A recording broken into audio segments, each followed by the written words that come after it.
Good Wednesday morning, guys. My name is Jerry Miller, and thank you kindly for joining us on Real Talk with Keith Smith. It's great to connect with you through the I Love CVille Network on a show presented by Yes Realty Partners, a show presented by Woody Fincham and Fincham and Associates. Today's program is dynamic. It airs on all social platforms, all podcasting platforms, where you, the viewer and listener, can offer some perspective. We're going to talk photography ownership on today's show. We'll talk the million-plus category in the Charlottesville, Albemarle, and Central Virginia footprint, and we'll take your questions like we always do on every show we produce out of this studio. Judah Wickhauer, not only a producer, but a contributor to the network. The man is wearing, is that an Ann Wickhauer original? No, it's not. This is not an Ann Wickhauer original. His mom is not just a fantastic mom, she's a clothing designer as well. If we can go to the studio camera, and let's welcome a panel of talented proportions, in particular, Woody Fincham. Definitely talented. Me, not so much. Woody Fincham has been putting the work in the gym. The man, I think, in the last 51 days has dropped, I would say, 20 to 25 pounds. Nope. What are you at? I'm about 12 pounds down. 12 pounds, and then pure turning stuff into muscle. About to say, pure Yeah. muscle, right? Yeah, no. I wish that were the case. The belt is on a different loop. Yeah. I noticed that over there. Yeah, we're definitely coming down a little bit. It's just, between good medication from the doctor, he's been helping out, and just trying not to eat too much food out of a window has been most of what I've been doing. Oh, no drive-ins. Good for you. Yeah. So what do you eat usually on the road? Because you're on the road a lot. He's on the road a lot. Yeah, I mean, I keep protein shakes and protein bars, and, if I do stop, I'll grab a salad rather than grab a sandwich. The last time Woody Fincham was in the studio, I gave him props for looking lean. Today, I gave him props again for looking even leaner. He has done the New Year's resolution, and he may not be a resolution guy, but he's had a significant impact, I've seen. Yeah, Positive impact. It's definitely been going. I just did it because I needed to. My doctor, Dr. Quillian over at Pantops Medicine, has been really, really good about working with me on some stuff. So I got to give him all the props on that. Well, at a certain age, when your needle's past 60, it's just harder than heck to kind of keep it balanced. So That's what I've been reading. Yeah, they said once you hit 40, man, it's like. Well, he's nowhere close to that. no, 40? No, I'm he's almost like 50. 28. No, nowhere close to 60 is I what I know, meant. I know. Almost 50. No. So, today we've been getting a bunch of questions about the $1 million and up market, particularly some stuff about cash, how much cash is impacting that. So, we're going to tap into Woody's beautiful brain there on talking about the $1 million and up market. But I don't know, Jerry, do you want to start off with the photography that folks have been doing? Which would you want to kick off? I'm happy to do that. The photographer asked to remain anonymous for obvious reasons, and we will respect the anonymity. In fact, the photographer is watching the program literally as we speak. Here's the comment from the real estate photographer. Good morning. I want to maintain my anonymity with this question on today's episode of Real Talk, please. I am a professional real estate photographer in the Charlottesville area. I have found multiple occurrences of car agents copying photographs from past listings and reusing them. What can CAR do to police their agents to prevent this kind of copyright infringement? It would be nice if there were some training on the subject of who owns photos and who is allowed to use them, especially when it comes to listings and photos once they get online. Thank you. So the first, let's answer the second half of that. This is very simple. Photos always, and always belong to the photographer. And it's in the contract. It's in any standard contract. It's in the contract. It's in the invoice. You are just buying a licensing fee, right, to go ahead and use them. So, I'll just speak from my perspective because, I know that it's an MLS violation, and I'm not so sure it isn't an ethics violation also, but definitively. Oh, that's the definition of an ethics violation. Yeah, so let's do a little PSA here and help the fellow real estate agents out. He would do that. You're gonna say Woody's PSA? No, I was going to say my PSA to real estate agents was that, don't do it. They're not yours. You shouldn't clone them. Even if the real estate agent gives you permission to do that, it is not the real estate agent to do that. It is the photographers to go to do that. And most of them will say okay, but you do need to make sure you get permission of the of the photographer. I mean, this is intellectual property. I know Woody's a bit of a amateur photographer. I know you do this professionally for a living. Yeah, this hits real close to home for me. Yeah. Yeah, I mean, of course, I'm speaking on my own behalf here. I can't speak on behalf of, because I'm one of the board members with CAR. But, I mean, it very likely could be an ethics problem. It's definitely a legal issue because it's a copyrighted piece of art. I think a lot of folks don't realize with photographers, and I think it's just in general anymore because of these things right here, our phones. Everybody can take a great photograph anymore, and I think we just think about photographs as being as a toss away. But as agents out there, just be really careful because you do need to get the photographer's permission to use their art because that's what photography is. It is a piece of art, and they own all the rights to it. So make sure you go through the right channels and talk to the right people on it.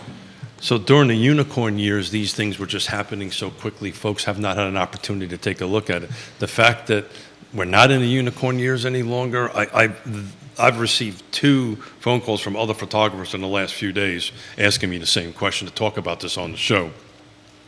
So, look, at the end of the day, don't do it. And I think you're going to start seeing photographers starting to push the button because, this is how they make their living. There's anywhere between $500 to $1,000 worth of value that you are using that you should not be using. Yeah, very well said. So what's the next step? So the next step on that, these individuals that call me, my suggestion was if you're not a member of CAR, join CAR and make a complaint. The only way that is ever going to get fixed is if somebody raises their hand and says, you shouldn't be doing this.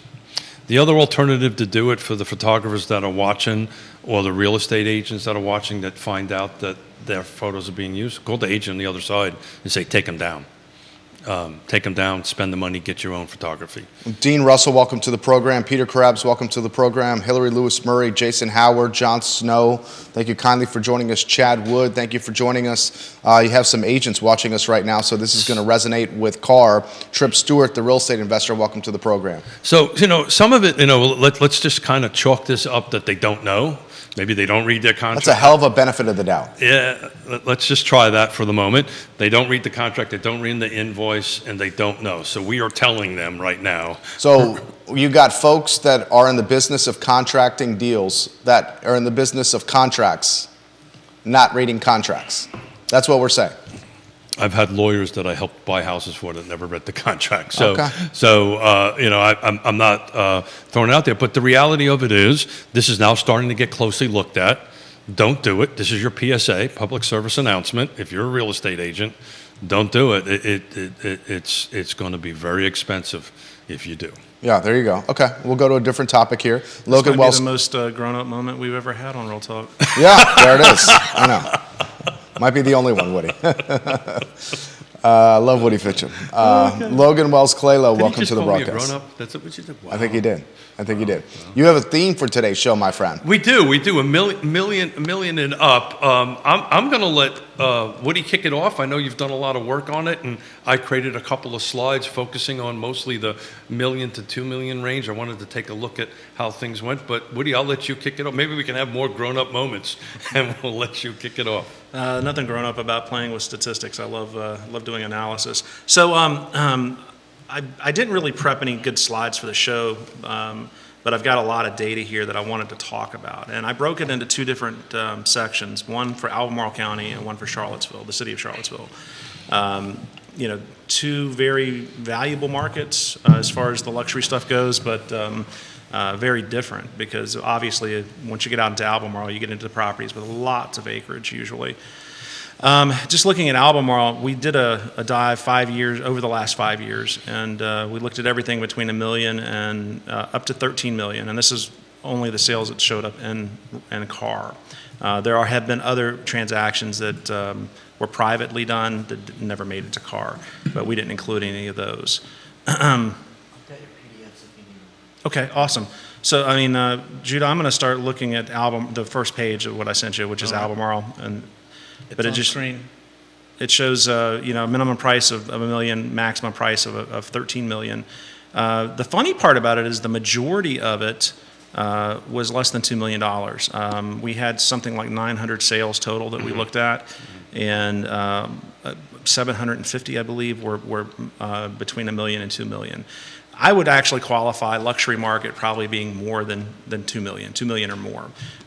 Any more, $1 million. It gets you a really nice home, but it doesn't really get you what I would call, for the most part, a luxury property. Totally agree. So you say that threshold's $2 million? Yeah, probably. That's Probably. bananas. So Yeah. I'll add to that. I think he's 100% right. And I'll add to that because the numbers I crunched, 2023, there was between 1 and 2 million, there was 114 transactions in the car footprint.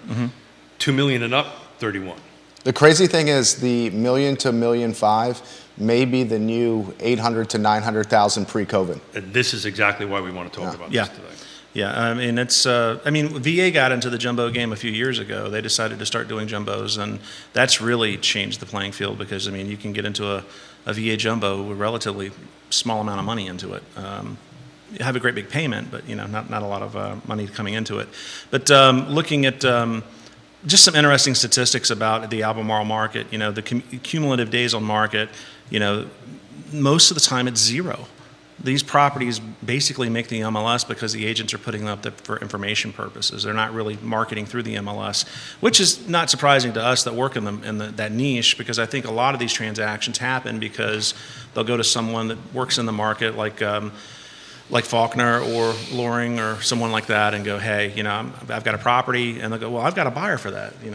We know someone that would be very interested in getting it, and they just never hit the MLS other than just for informational purposes. What's interesting from characteristic point of view, we saw that in Albemarle County that we were less than an acre up to over 900, almost 1,000 acres for the range of acreage that we would see, but the average being around 24 acres, which that's pretty standard, I think. Total gross living area, we were showing a range between 500 square feet, which is really tiny, to almost 12,000 square feet, with the average and median being right around 4,000.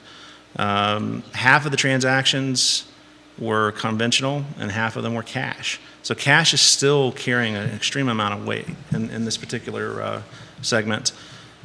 We had 6 VAs and then 25 that qualified as other types of financing. And Judah, I did give us a slide here with the Albemarle pricing on it. It shows relatively flat. I mean, nothing's really changed in that market over the last 5 years. It stayed pretty static. So is that between $1 million and $2 million or the total? That's everything. Yeah. So it's interesting. I did in preparing for today, I broke down a $1 million to $2 million and $2 million and up, and I'll jump in once you finish on a couple of thoughts on that. I mean, go ahead. I mean, that's Albemarle in a nutshell for me. So if you don't mind putting up slide number 1. So what I found interesting in this, so I was looking on slide number 1. This is, thank you, Judah. The 1 to 2 million range is clearly where the volume is. To Jerry's point, the 1 to 2 million range is the new 800 range or 700 sad, range. But if you take a look at that slide, I broke it out for the total number of units, which is the yellow, the median days on market, which is the red, and the blue trending line is the number of cash sales. So you can see basically, just to stay on cash sales, to your point, somewhere between 16 and 19, it kind of stayed somewhere in the low to upper 20s, right? Percentage number of units, right? But once you started getting into 21 through 23, and even 23, you're roughly around 55 units in 23. This is just 1 to 2 million. Round numbers, that's awfully close to half. 50%. Mm-hmm. If you take a look at the bigger market, it's now going backwards, right? I'm seeing it anyway on my end. Cash transactions that, at a more reasonable, let's say a lower price point, they're jumping out of the 33% range down to around the 20-25% Interesting. range for the last couple of months. I think that is mostly, cash is kind of cycling itself out of the market at that point. I may be wrong. I'd love your opinion on that. But you're looking at roughly 50% for 23, 22, and 21 of cash transactions. But take a look at the median days on market. 5 in 23. Yep. 5. This is the 1 to 2 million range. I drop out new construction because that screws everything up. 22 and 21. Then 20 it jumps up to around 40 days. So the last 3 years, $1 million to $2 million was on the market as a median, well under 25 days. Mm-hmm. This comment's come in, a little pushback on me. Jerry, you sound out of touch, saying 800 to 900,000 and $1.5 million and $1.6 million are the same thing. I'll respond to that and saying COVID dramatically changed this market, and values have escalated significantly since before the pandemic until now. And I'll also say, with some intimate knowledge of the custom home building market and even the production building market, if you were going to come to market with a newly constructed home, I mean, price it out. A newly constructed home, if you price out, is going to be 2,500, 3,000 square feet perhaps. It's going to be $2 million, close to $2 million, $1.5 million, $1.6 million.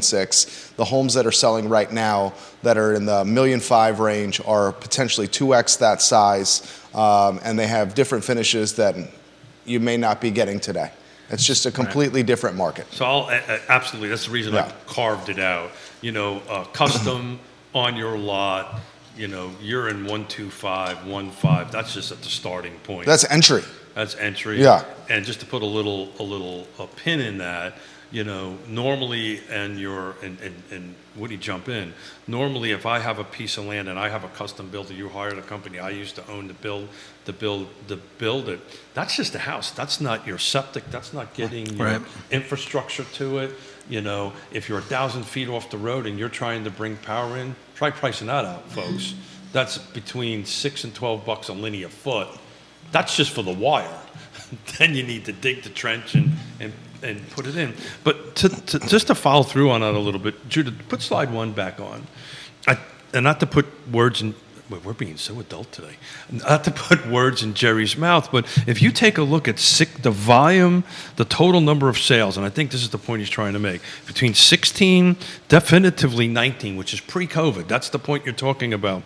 You're at between 1 and 2 million, 35, 50, 45, 59, 20, it jumps up to 87, 21. He's talking units. Thank you. 21, 124, 22, 116, 23, 114. That's a large percentage of sales in the car footprint. So this is Charlottesville, Albemarle, Fulvana, Nelson, and Green. I think I got them all. Louisa. So in any event, so that's the point I think you were trying to make. But what's stunning to me is the amount of cash that's in the market at that price point, that people are buying between 1 and 2 million. Roughly 50% of them in 23 were cash. I mean, since COVID, viewers and listeners, whether we want to admit this or not, since COVID, the number of out-of-market buyers has just increased, and it's increased in a way that's changed the landscape of the market. I mean, I'm looking at my neighborhood and the folks that literally are my direct neighbors. 2 or 3 of them sold either Georgetown townhomes or Manhattan brownstones and came down and said, this is cheap.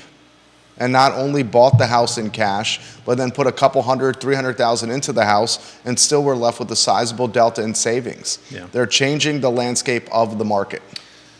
So, I mean, we live in an awesome place, and it's coveted. People are seeing that, and they're coming here. I mean, you can, with all the infrastructure we've got here, with high-speed internet and things like that. I mean, you can work from home. It's just a great place to have a family if you're going to be raising children or just want to enjoy the mountains. I mean, we're a couple hours from the beach. I mean, it's a great place to live. Supervisor Price, we'll give her or former Supervisor Price, friend of the program, Donna Price, watching the program. Hey, Donna, how's it going? Good to talk to you yesterday. But look, we want to be sensitive, right? We understand this is one of the struggles with talking this type of price point, because it leaves out the folks that can't afford it. But I just want to talk about the lower end of the market. The Land Trust just put, and thank you to Woody for helping us with the appraisal, the Land Trust just put 20 Loblolly under contract. I did it in 3 days. We had 50 people call. 50 real estate agents called. And every single one of them were where's more? Well, the way to help that is, I'll make a shameless plug, give the Land Trust a little bit more money, and we can go ahead and do that. But there is a frustration out there. Let's call it what it is. We can't provide housing for the people that mostly need it. The 1 to 2 million buyer, they're in a position they can they can buy, maybe not buy, or wait, or whatever it is. But the people that have to buy, and we helped so far a single mother with a home out there on 20 Lovelolly. So That's awesome. we'll see. This comment's come in. Woody said the threshold for luxury was $2 million. Why does he think that? Just looking at how the data is populating, I mean, you can buy a very nice house for $950,000. There's nothing wrong with a home at that price point, but it's just not qualifying in the luxury realm anymore. Luxury to me, and I do a lot of bespoke real estate. That's kind of the bread and butter of my practice. Once you get to $2 million, you're starting to get into, if it's just a standard size home, say 3,500 square feet, but you're going to have finishes in that property that are a lot of imported things, a lot of very unique things. You're never going to usually see a kitchen below commercial quality in something like that.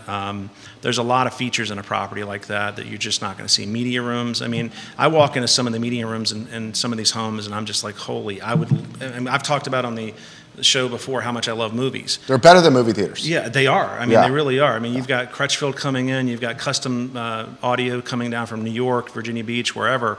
I mean, international companies that are doing the sound systems in these places, and it's just a wonderful, wonderful piece of property. So let's talk about that 2 million and plus market. If you wouldn't mind, please put it on slide 2, Jude. I'd appreciate it. So what we're looking at here is the 2 million up car footprint, right? Charlottesville Area Association of Realtors. Look at that, Jerry. I got it right. You did very well.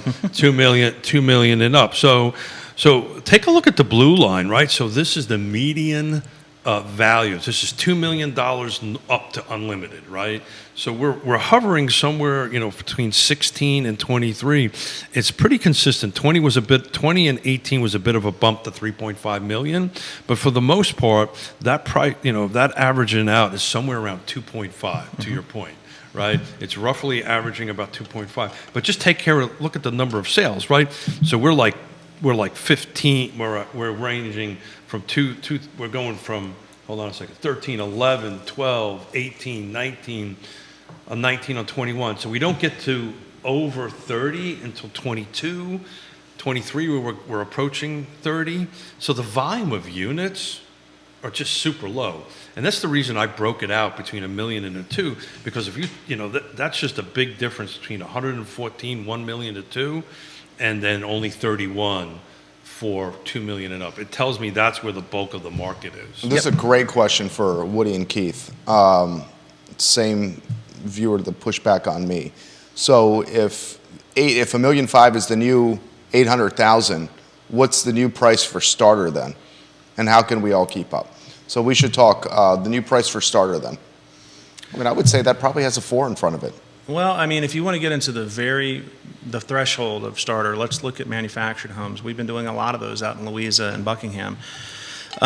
They've got these new things called cross mods that are manufactured, and they are manufactured homes that have ceramic tile, drywall. I mean, they're built almost like a stick-built home. They are starting at $350,000. Yeah.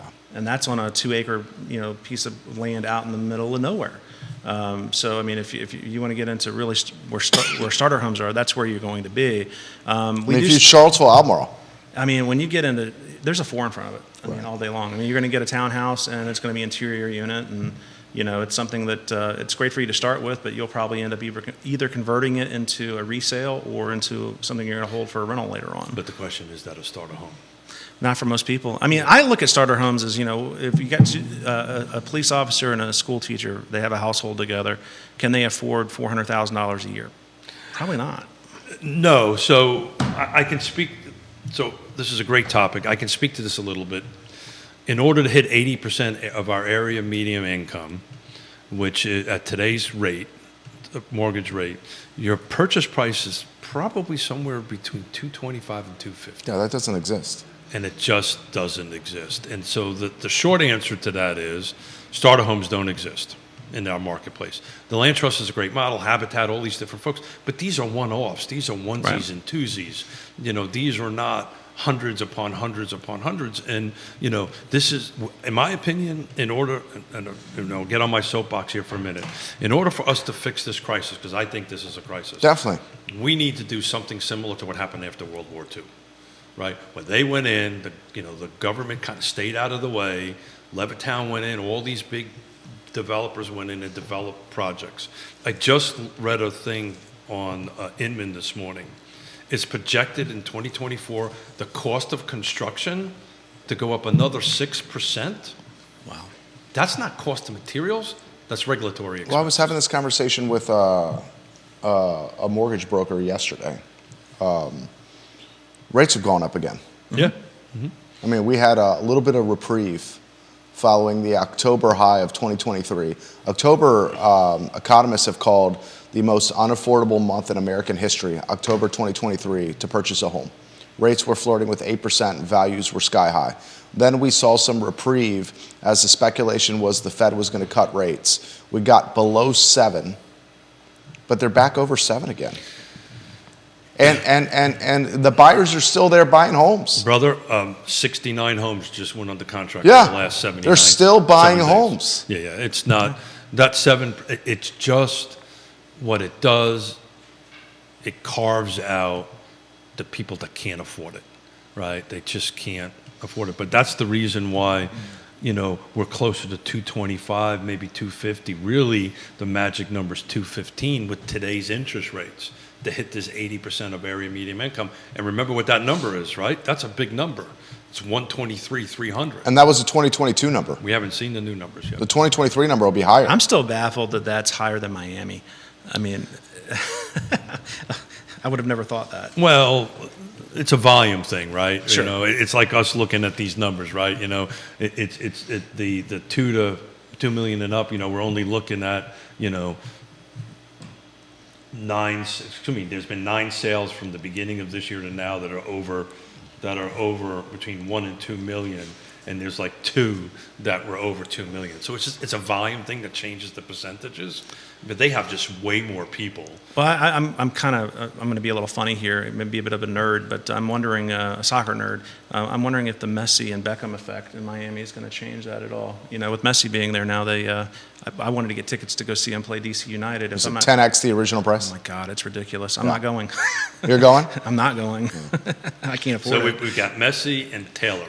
Is that what's happening here? Taylor Swift and Messi? Taylor Swift, the impact in the National Football League. Messi, one of the best football players in football history, soccer What is he history. getting paid? Some obscene number, right? The entire league is support. Every team is paying towards his salary at some point. And you know Really? what? It's pretty much justified Oh, yeah. for the impact he's having on MLS.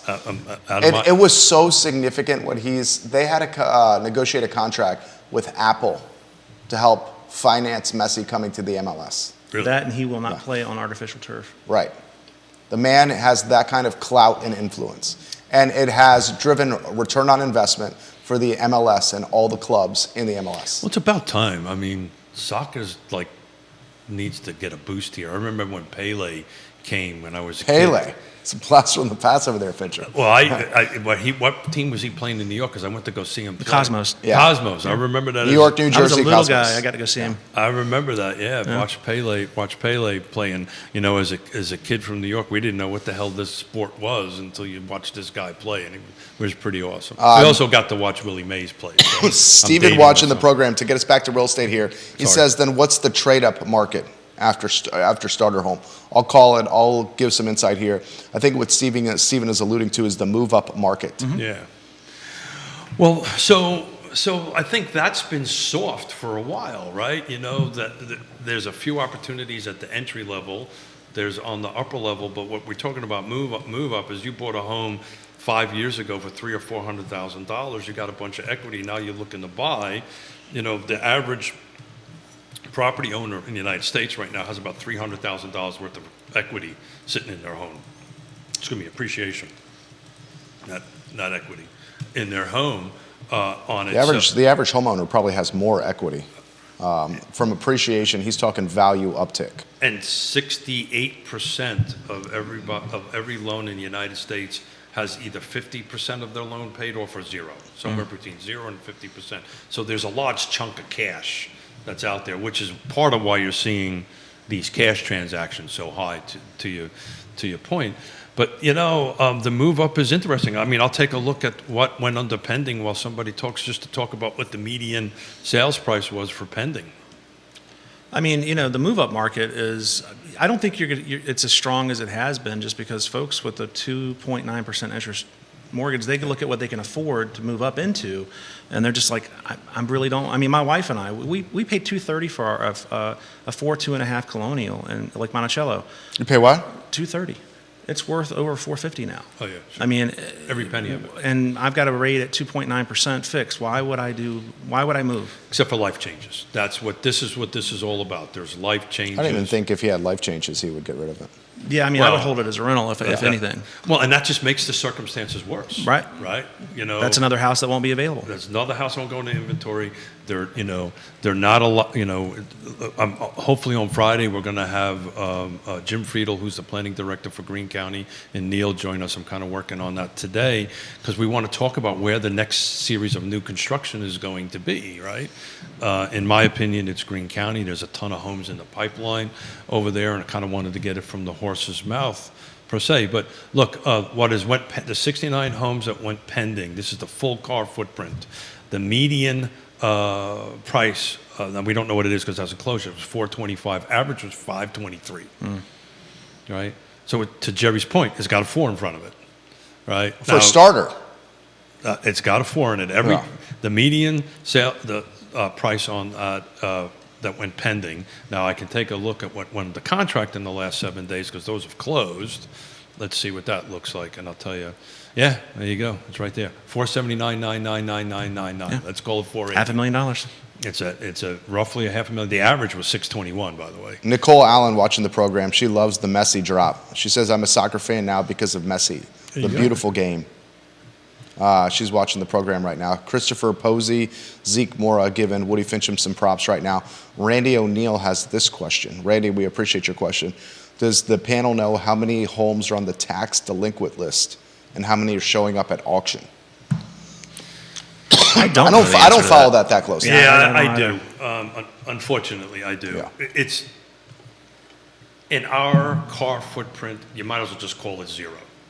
It just doesn't really happen that much for multiple reasons. One is nobody wants the political backlash of doing that, but it's just simply not enough because at the end of the day, it's much like the foreclosure rate is just anemically low. Right at the peak, we were at 2 million nationwide units. I think we're at something like 300,000, somewhere between 250 and 300,000 that are either in the foreclosure process or whatever. So look, at the end of the day, if they're delinquent in taxes, they're just going to sell it, cash out, and move on. Richmond, on the other hand, is a different story.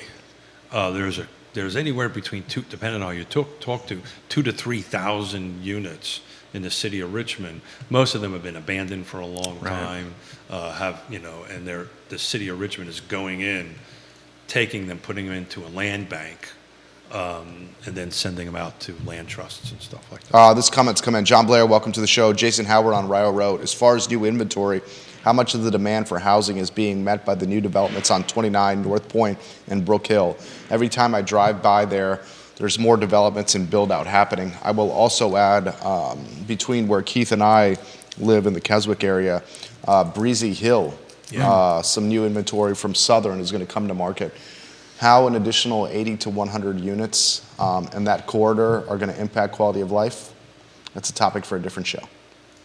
Yeah, but we're talking about where the product is going to be, and that product is not going to be at the sub 400 level, right? Every bit of that's middle class or upper middle class market. I mean, North Point, we've done a bunch of the stuff in there, a lot of VA in there actually, and none of that's all move up stuff. None of that's even approaching affordable. So and we can dig I can try to dig the slides out and send them to Judah, but we did a show some weeks ago that focused on the new construction in the area, and we were talking about single-family attached and detached. Attached is making a strong comeback because, to your point, that's where kind of an entry level. We have several clients that have done that. But look, the volume of units in 29 North, now let's stay away from traffic and impacts and all this stuff, just to help solve the housing shortage that we have, it's just not enough. Right. Now, UVA's got 1,500 coming up, right? So UVA just had North Fork approved, so they'll be building some units up over there by the airport. But the need is just so great that, when I read this article this morning that 6% of construction costs is projected to go up this year strictly from regulatory requirements, it's just not going in the right direction. Which is only going to drive cost up, Yeah. purchase price for existing homes. Yeah. People are going to be like, I can buy this home for this, or I can construct a new home for considerably more. Why don't I just buy the existing house for this price? Mitchell, is it Kapoulis? Yeah. Mitchell's watching the program. He says, Woody, we have been running out of sales data here in Baton Rouge, which is causing problems for the residential appraiser. Starter homes over $300,000 with higher interest and insurance rates are the main issues. Yeah, I mean, I think it's a national issue almost everywhere. There's just no way to have affordable housing in a lot of these markets. And it bothers me and stresses me quite a bit because, I mean, in the next 5 years, where are we going to have folks, waiting tables and cooking and, even school teachers? I mean, they're being priced right out of the market. So to kind of take, I have a saved search file set up that has all the car footprint, the other side of the mountain in Buckingham, just for new construction. So what's available right now, the entry level for new construction is in Stanton. Did I say that right? Stanton? Stanton. Stanton, 284.9. That's I'll tell you here, it's a single-family detached, 1,300 square feet. There are some affordable things over the mountain. I mean, we do a lot of work for the VA between Lexington and up to Shenandoah County. And when you get into Page and you get into Rockbridge and Rockingham and Augusta, they even NVR product over there. I mean, you can get a townhouse, or you could at one point, and I think it was Crymora is where they were building, like 250, 300. So right now in Waynesboro, you can get a townhome for 280. Atlantic Builders is building at 288, 533. But out of 185 available to buy right now, only the first 5 don't have a 3 in them. So the first 5 are between 284 and 299. And those are new construction? There's a new construction. So those are likely just base model pricing Sure. that they're going to increase at some point when they go under contract. Sure. And then we start going to 3 and change on that. Comments coming in here. This one, actually, you know what? How about a question from me for Woody, out of curiosity? Sure. Personal curiosity. Does a listing that goes pending in a short period of time, we're talking 48 hours or under, have the same credibility or legitimacy for an appraiser as a home that closed within the last month? So the answer to any appraisal question is it depends, right? We have to qualify the data.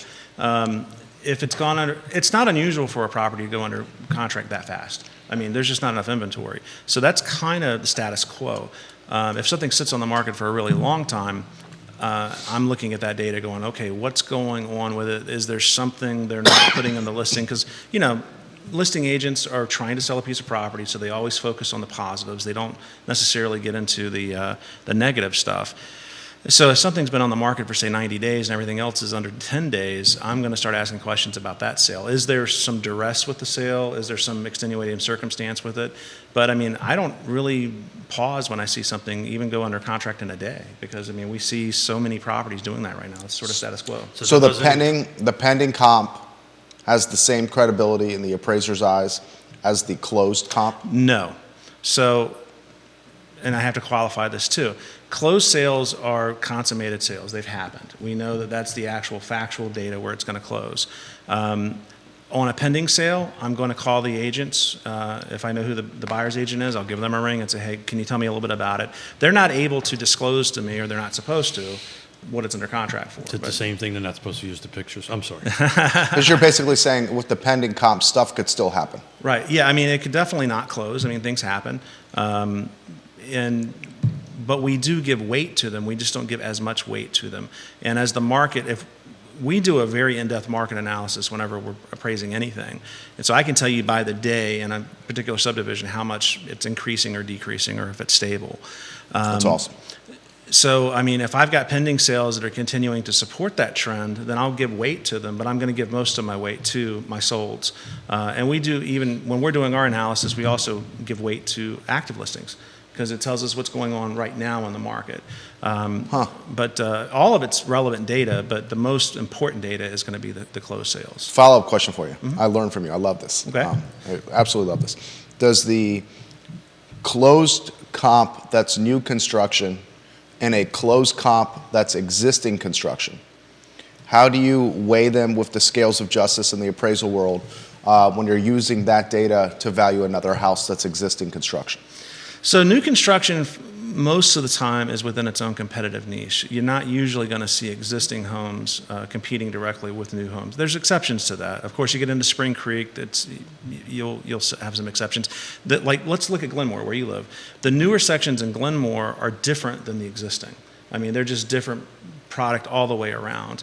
And they don't necessarily compete with one another. I mean, someone who's wanting to move into the newer section, they're looking for something different than the stately or gentry type real estate that you're going to see in old Glenmore. Like a brick Georgian versus like a Exactly. craftsman style. Yeah. Yeah. I mean, and it's you're generally not going to have the same consumer base there. Okay, and then Keith, I know you have, I love this guy. I got to follow up for him again here. What is the value of parcel size in the appraisal world? Whatever the market says. So, Okay. I mean, like, again, going back to Glenmore, the size of the lots they're putting the new homes on are much smaller than what you're So seeing much smaller. for the original section. So, again, we wouldn't compare both of them to one another usually, but generally speaking, if you're in a market where everything is, say, an acre in size, and you have something that's an acre and a half in size, there's probably going to be some additional value to it, but you can't really do much more with it. So it ends up being what we call a surplus. That's what I want to know. It's surplus versus excess. Excess means I can take that extra piece of land, cut it off, and sell it and do something else with it. Surplus is just, it's a little bit more of something. So, I mean, like anything, a little bit more of something is usually going to have more value, but it's not going to be a tremendous amount of value. Fantastic stuff. Answered my questions well. It's like he does this professionally. Yeah. I have to make underwriters believe me, so. And he actually teaches this as well. Yeah, I get to do a little traveling this year. Talking about going to, Idaho now, Wisconsin. I was talking to a fellow this morning about New Orleans. And New Orleans I'll take. Yeah, it's a fun time. Where else are we going this year? There's a lot of places on possible happening this year for us. So let's talk about opportunities, because it came up, right? While you guys were chatting, I was just playing around with Waynesboro and the new construction and focusing a little bit on this 204 Cheshire Lane, right? So it's available for $288,535. To Woody's point, they've actually spec'd everything out. Mm-hmm. So, you're going to walk in there with pretty good build-to-grade fittings. I don't see Oh, yeah, Atlantic does a very nice I base do model. not see that price going up much more over that. But, if you live at that address and work at UVA, I went on the trusted Google, you're about 30 to 35-minute drive. Yeah, I mean, the only issue you've Guys, got... that's what we do from there to here, right? Yeah, I mean, there's nothing wrong with that drive. The only sticking point with that drive is Afton Mountain when there's a problem, But this is a great opportunity if you want to get into the game and get into the home ownership thing. Here's an opportunity to get a townhome. It's not a single-family detached, but you get started. The 4 transactions I did in December were all exactly the same thing. The price point was much higher because they were in Crozet, but they're going to be in the house, live in it, have their first, these were young couples, have their first child, either retain it as a rental, sell it and make money off of it, and then move up the housing ladder and to buy a single-family detached as their form. So it's not a lot, but there is an opportunity that's about 30 to 35 minutes away. We should caveat that with the escalating costs of fuel and how it adds to the essentially house payment. It's just a different line item of overhead. And there's a great app, and I'm trying to remember the name of it. We've talked about this before, where you can plug in the miles, the type of the vehicle you have. I'd have to Google it to find it. That tells you what the cost is on it. There's always an app for everything, The right? true cost. The true cost. Yeah. How much you're paying for the car loan, how much you're paying for fuel, how old's your car, how many miles it is, and it says it's X dollars, and then you cut that. Because that's basically part of the mortgage payment. Oh, sure. Sure. I mean, when I was the assistant assessor for Albemarle, well, that's what brought us to the Charlottesville area. We half of my staff lived across the mountain. We had 3 or 4 of the appraisers on staff would just carpool over together every day. You know, it was just a better solution for them. Comments coming in here quickly for Woody Fincham. Is most of his appraisal business in that upper category that's he talking about? No, we are very diversified as a firm. So we've about half of my business is going to be standard lending work. The other half being mostly private work, which would be doing litigation support, trust work, estate planning, that kind of stuff. I mean, like today, all of my appointments today that I've got after the show are all private use. None of it's lending work. Do a tremendous amount of VA work. I love VA because it's a way to help the veterans out that have given a lot for us to help them, which is kind of a loss leader for us because, like I mentioned, we do a lot over in the Valley, but for what the VA will allow us to charge for, we really don't make a lot of money on VA. In some cases, we're breaking even. I was going to say that. But I see it as a way to give back. So that's why we're in some counties, we are the only VA appraiser that they have. So I'm happy to do it. But we do about half and half. When I had my other office or my previous business in Virginia Beach, we put way too many of our eggs in the lending basket. And when the market went bad in 2007, it wasn't fun at all. So how does the lender diversify? The who? The lender. I don't know. I have an answer to your travel costs. I just found the calculator. So if you live at this house, work at UVA, have a This is the Waynesboro house? Waynesboro house. I figured out the round trip miles, how many days they work, small sedan, miles per gallon is 24. I did $3.5 per gallon. It's about close. Maybe I'm a little low on that. Figured about $500 a month in payment for your car. That number cost you $827.36 a month. Holy. For the vehicle? That's your cost, just on the vehicle to drive back and forth, fuel and all that stuff. And That's a boatload of money. And let's assume Every month. that's every month. Let's assume your car is paid off. It's just paid off. You're Yeah. paying $327.36. That doesn't include insurance, right? That's just your commuting cost of round trip fuel on it. They've calculated in a maintenance per month, all that kind of great stuff. So it's somewhere between $325 and $350, and that's at zero. That's that you own the car straight out. Once you start adding in financing costs, that goes up. Well, just think about it from a normal, work per hour person that's doing that. Typically they're going to get a 60-month loan. You're going to wear your car out way before 60 months, driving back and forth that far. Definitely. Yeah. That's and that should be considered. So I just cut that in half, right? Your round trip. So instead of doing the round trip, I just cut it in half, which means a little bit closer. You save $175. This is literally a conversation my wife and I are having over the dinner and breakfast table on almost an every other day. The drive and the commute, especially as she's driving a 14-month-old and a 6-year-old to and from school, daycare, all this stuff, crying baby in the car. It's adding up to between 2 and 3 hours of drive time for her every day. This does not include. That's brutal. This does not include your time. This is just cost.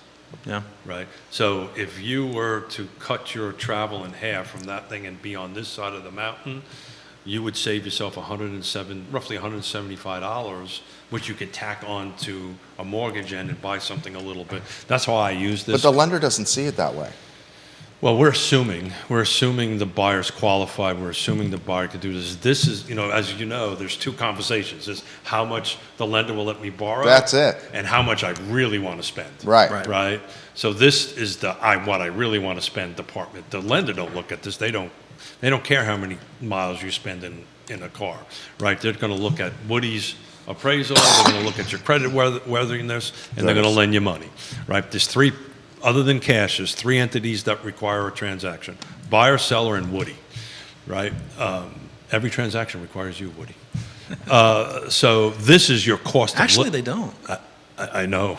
I know that. the- Which, you should talk about that because most people don't know that. What's it, off-market cash deal between neighbors? Well, no. I mean, even the GSEs, the Fannie, Freddies of the world, they're going to a lot of alternative valuation products now, and they're also waiving appraisals. What? I mean, if you've got an 800 credit score and you're putting down, 40%, some situations they don't need to have an appraisal. They feel like that. 800 credit score, 40% is somewhat of an anomaly. Yeah, but I mean, it happens. And in a market like where we live in Charlottesville, we have a lot of well-qualified consumers. I mean, they probably more so per capita than you would see in most markets. So I can tell you on transactions that we do like that, we end up getting an appraisal anyway. The buyer wants to know what the heck they're buying. I mean, wants a violation. we'll do $2 or $3 million sales all the time where, the borrower, or the buyer rather, they're not borrowing money.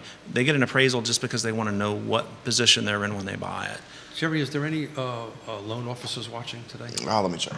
Dean Russell was watching the program. I saw Andy Zeman watching the program. I saw Tom watching the program.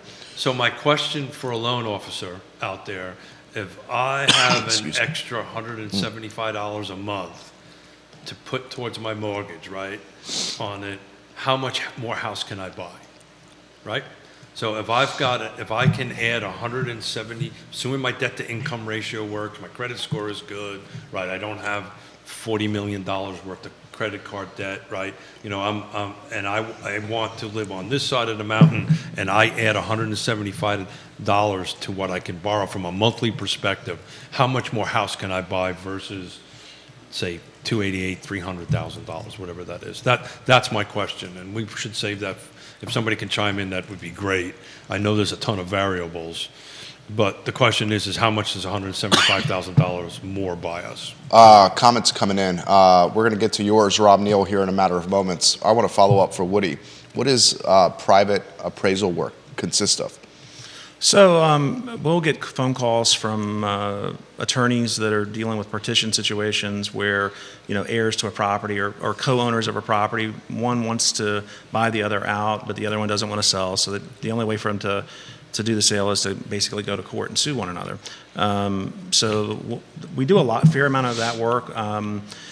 If you're the trustee of an estate, you have to do diligence evaluations every year or two. Your CPA is going to go to you and say, hey, look, we need to know how your position's changed as the market's changed. Conservation easement work is something we do a little bit of. Any type of litigation. I mean, we've done cases here locally where someone has decided to put what they call a spite fence up, where it would block someone else's view because they don't like their neighbor. We've been involved with that kind of thing. Condemnation situations where road widenings are taking some of the property, or they're putting an easement on the property to maintain a roadway or utilities or something of that nature. Just all kinds of things, anything you can imagine. Keith, my mind's drawing a blank. I know. So I just recently, to talk about this divorcing thing, right? I just recently did an off-book transaction in Scottsville, part of Albemarle County, where I was called by 3 different attorneys because the brother and sister couldn't agree on the value of the house. Right. And they literally went to court. And then the judge assigned the sale on it, and I was asked to come in and help it. And we kind of navigated and negotiated it off book to kind of, one was buying it from the other, Right. and they wanted a third party person and that understood how real estate works to go ahead and do it. So I was fortunate enough to have 3 real estate attorneys think enough of me to hire me to do that. But this is not an uncommon thing. No, I mean, we do it all the time. Divorces, of course. You inherit a piece of property because one of your parent has passed away. Your CPA or your attorney is going to want to know what your stepping off position is. So what's the value of the property when you take over inheriting the property? And then, if you're going to do something with it later on, they may want to know the value when it started and now the value now. It's been a couple years later. So we do quite a bit of that kind of work. And it's good work. I mean, we love to do it. I mean, I want to highlight this. The appraiser has such perhaps of a market advantage in the real estate supply chain because of the ability to diversify revenue streams. Here, Not really, though. Well, I'll put this in perspective. I asked the lender question, how does a lender diversify? And I won't utilize, well, I mean, I think she published this. So Sarah Hill Buchensky, she's a realtor. She would know about the lending business for obvious reasons as well. She says the lender diversifies through side jobs, meaning side jobs outside of real estate.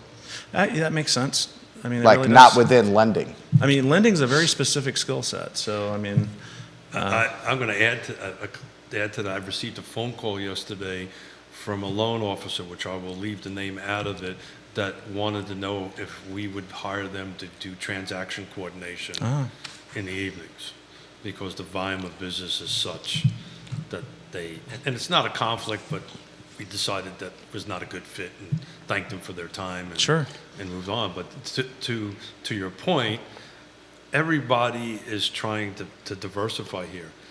You know, this picture thing we started to show off, and I'm just going to say it, is indicative of where the market is and where the market is going. According to the Mortgage Bankers Association, total loan application volume plunged 10.6% compared with the previous week because rates are upticking. Yeah, sure.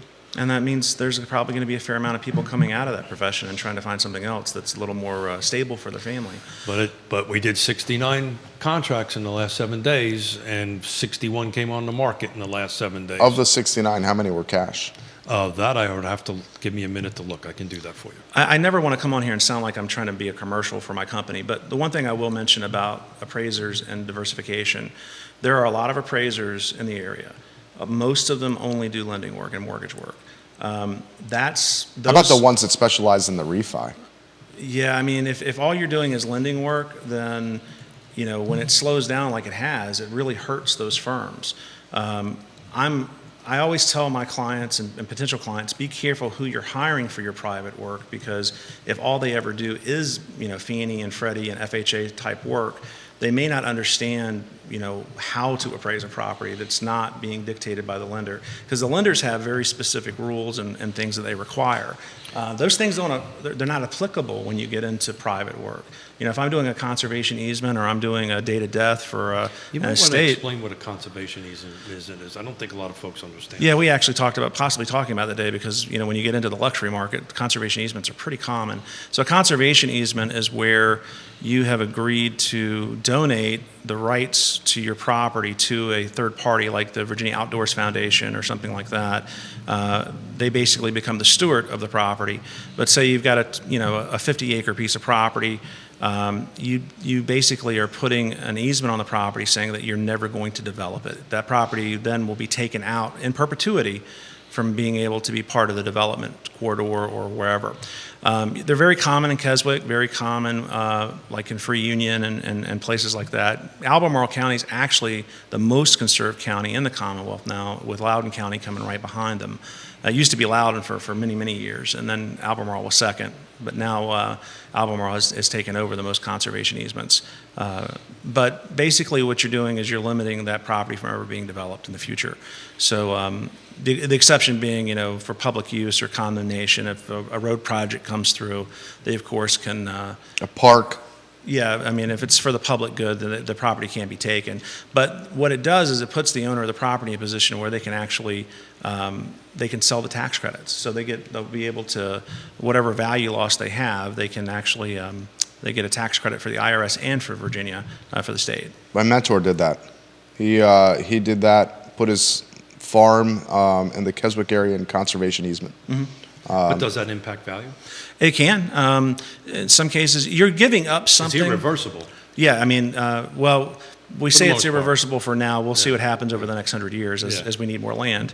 Well, but I won't be here, so. yeah, I think that could impact value. Similar category of covenants and restrictions impacting value. So, like we were talking, if you're right, like we're 250 on Ivy Road, there's some property right there that's under conservation easement.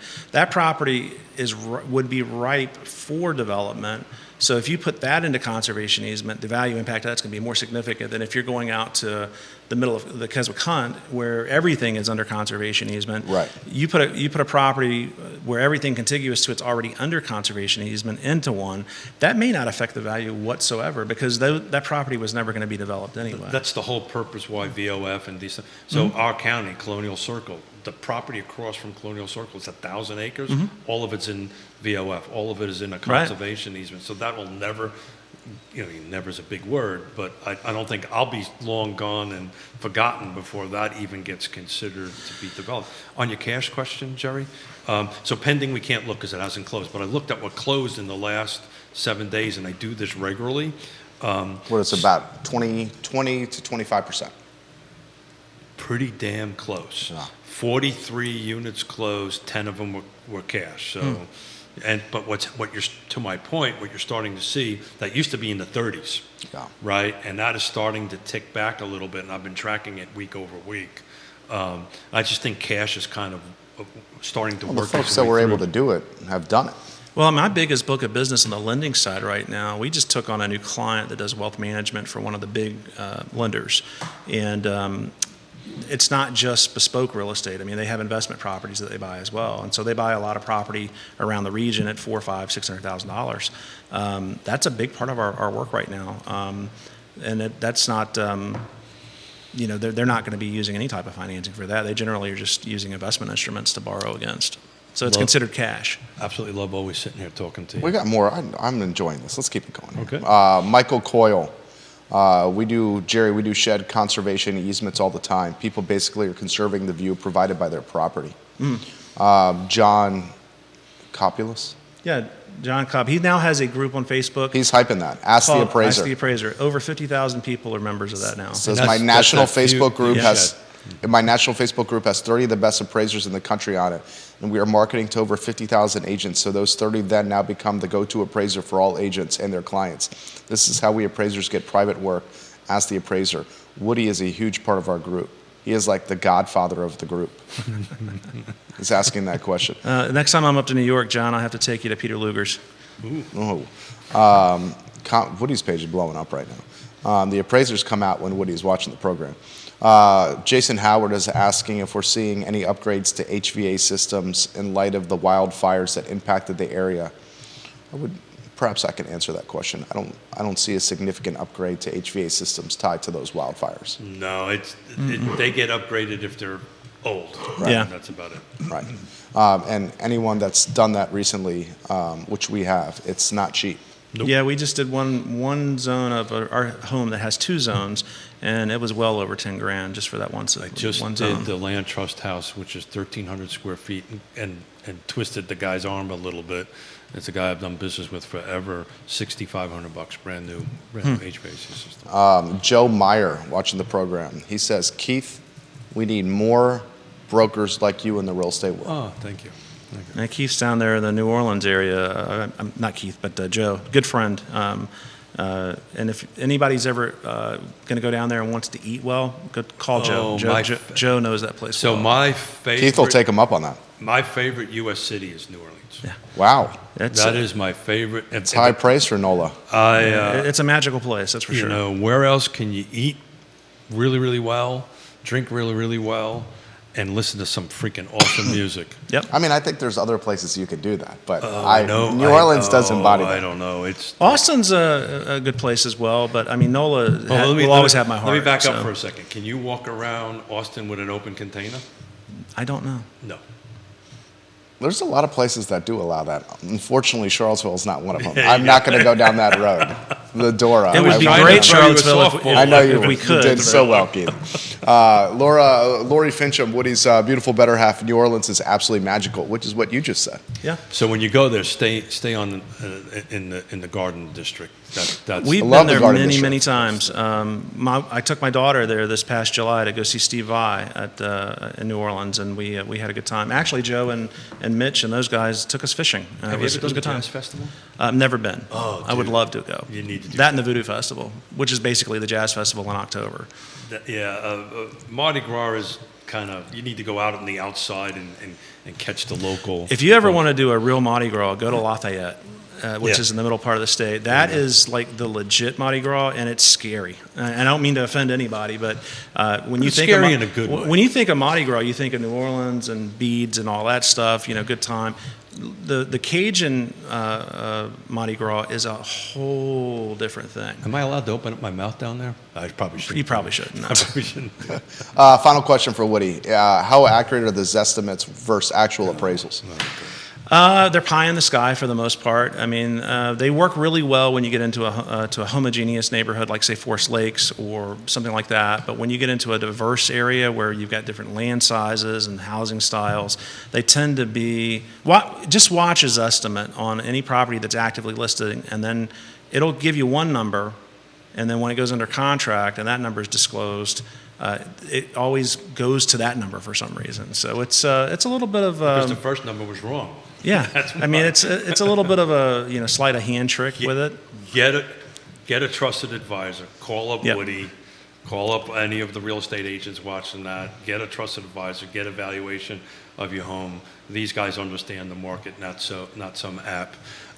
I've since we started the photography question, I've very rarely I haven't even looked. get on my phone. I've got about a half a dozen agents basically saying they didn't know it. So Oh my goodness, come on. It's Yeah. in the contract that they signed. well, No, I always give people the benefit of the doubt. I yeah. mean, So read your contract, guys. they're just, again, with these cell phones being in everybody's hands now, they just don't think about the fact that photographers are doing something it's a piece of art. It's a book of business for them. So Those pictures just be careful do not with it. belong to you. They do not belong to your client. They belong to the photographer.